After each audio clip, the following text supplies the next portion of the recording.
উপদেশগুলো আপনার সকল চিন্তা দূর করে দেবে। নাম্বার 1, কারণ জীবন হলো একটি আয়না, আপনি যা করবেন তাই ফিরে আসবে। নাম্বার 2, সুখ হলো অন্যের মুখে হাসি ফোটানো। নাম্বার 3, যারা স্বপ্ন দেখে তারাই সাফল্যের পথে এগিয়ে যায়। নাম্বার 4, সত্যকারের বন্ধুত্ব হলো জীবনের সবচেয়ে বড় উপহার।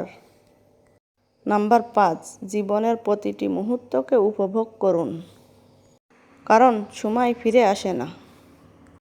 নাম্বার 6, ভালোবাসা হলো পৃথিবীর সবচেয়ে শক্তিশালী যন্ত্র। নাম্বার 7, ছোট ছোট সুখের মুহূর্তগুলোই জীবনের আসল অর্থ। ভালো মানুষ হতে চাইলে আগে ভালো মানুষদের সঙ্গী হন। ভিডিওটি ভালো লাগলে লাইক, শেয়ার, কমেন্ট করতে ভুলবেন না।